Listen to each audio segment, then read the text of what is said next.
All right, let's do this. If you're getting ready for your certification exam, then you are in exactly the right place. We are about to go through a super high-yield, no-fluff review of antibody identification. My only goal here? To make sure you walk into that exam feeling like you absolutely own this stuff. Ready? Let's get into it. So picture this. You're in the lab, and boom, a positive antibody screen pops up. This is it. This is that moment where all the bookwork becomes real. It's not just a result, it's the start of an investigation. So what's step one? Well, we start with our single most important tool. And that tool, of course, is the antiglobulin test, which you'll probably hear called the Coombs test. Honestly, this is the absolute bedrock of antibody ID. If you can master this test, I promise you, you are way more than halfway there. It's all about making the invisible visible. So how in the world does it work? Well, imagine these little antibodies just coating the red blood cells, right? They're there, but the cells are still too far apart to actually clump up where we can see them. The antiglobulin reagent, our AHG, is like a microscopic matchmaker. It comes in, grabs onto those antibodies, and literally pulls the cells together into clumps, agglutination, that we can actually see. Pretty cool, huh? Okay, so the procedure itself, it's kind of like a four-step dance. First, we incubate. This gives the antibodies a chance to find and latch on to the antigens on our test cells. Then, and listen up, because this is huge, comes the wash step. This is, without a doubt, the most critical, most tested on, and most common place to make a mistake. After the wash, you add your AHG, give it a spin, and read the result. But let's circle back to that wash step. It's that important. The why here is everything. Why are we so obsessed with washing? Because if you have any of those unbound antibodies just floating around free in the test tube, they're going to mob our AHG reagent and neutralize it before it ever has a chance to get to the red cells. And what happens then? You get a false negative. A false negative that could lead to a fatal transfusion reaction. So remember this for your exam and for your career. A proper wash saves lives. Simple as that. Now, we use this AHG principle in two main ways. The direct test, the DAT, is for when we're checking for antibodies that have already attached to red cells inside the patient's body. That's in vivo. It's like investigating a crime that's already happened. The indirect test, which is what our antibody screen is when we do the mixing ourselves in the test tube, in vitro. We're trying to see if an antibody is even there in the patient's plasma. So, when would a DAT be positive? It almost always points to one of these four big scenarios. You could have a newborn whose cells are coated with their mom's antibodies, a patient having a bad reaction to transfused blood, someone whose own immune system is mistakenly attacking their red cells, or even a reaction caused by a drug.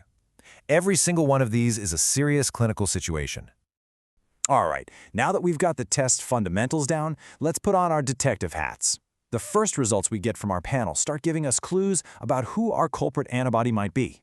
And the biggest clue of all, it's all about the temperature. Check it out. If you see reactions happening at room temp or in the cold, that's called the immediate spin, or IS phase. Your brain should immediately scream IgM. These are big, bulky antibodies that are usually, and I stress usually, not clinically significant.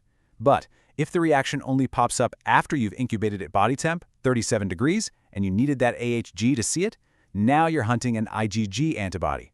These guys are the ones we worry about. They're smaller, they can cross the placenta, and they are almost always clinically significant. This is a massive fork in the road.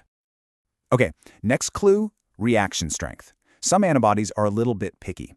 They'll react like crazy with cells that have a double dose of their target antigen. We call that homozygous, but they might react super weakly, or not at all, with cells that only have a single dose, heterozygous. This is dosage, and it is a classic trap. You could easily accidentally rule out a really important antibody just because it looked negative against a heterozygous cell. So who are these sneaky characters known for showing dosage? This slide right here is a straight-up exam flashcard.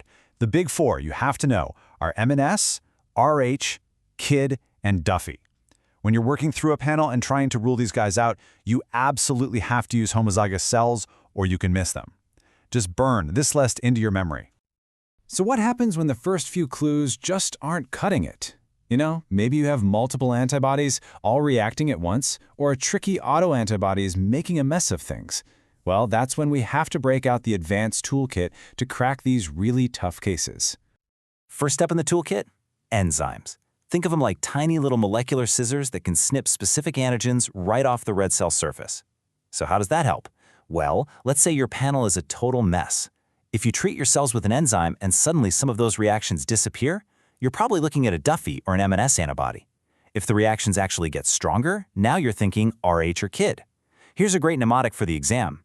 Duffy and M&S are destroyed by enzymes. Next up are two techniques that people get mixed up all the time, adsorption and elution. Here's how to think about it. Adsorption is when you want to pull an antibody out of the serum. It's like using a magnet to pull all the pesky iron filings out of a sandbox so you can see if there are any dangerous glass beads left behind. Elution is the opposite. You've got the antibody stuck to the red cells and you want to pull it off to identify it. This is what you do to figure out what antibody caused a transfusion reaction or a case of HDFA. Okay, we have covered the tools, we have covered the techniques. Now let's do a rapid-fire rundown of the most wanted list. These are the clinically significant IgG antibodies that I can practically guarantee you're going to see on your exam. First up, the undisputed heavyweight champion, the RH system, especially anti-D.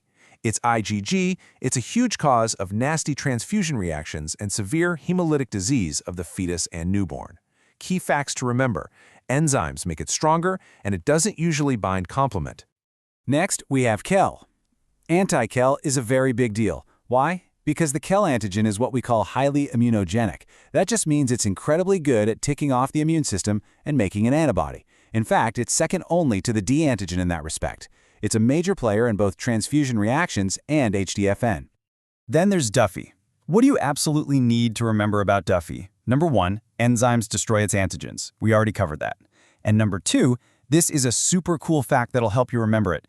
People with the FYA anti-B phenotype are naturally resistant to certain kinds of malaria. How cool is that? And of course, Duffy antibodies can cause some serious problems with transfusions and pregnancies. And that brings us to what might just be the most treacherous antibody of them all, KID. Why? Because KID antibodies are just notorious. They're infamous for causing delayed hemolytic transfusion reactions. They can be weak, they show dosage, and, get this, they can fade away over time, making them a nightmare to detect. Then the patient gets transfused, and bam, they come roaring back.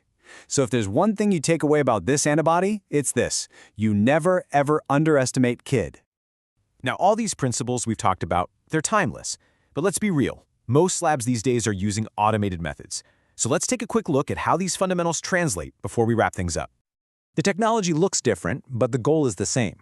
In gel, a positive reaction means the agglutinated cells get trapped at the top of this gel matrix. You'll see a solid red line up top. In solid phase, the test wells are pre-coated with antigens, so a positive result is this beautiful, smooth, monolayer of red cells spread all across the well. It's just a different way of seeing the exact same antigen-antibody reaction. Yeah, at the end of the day, it doesn't matter if you're using a glass test tube, a gel card, or a solid phase plate. The mission, our fundamental responsibility, never ever changes. This whole complicated, fascinating process, it all boils down to one thing: find the antibody, name the antibody, and give that patient safe, compatible blood. That's the job.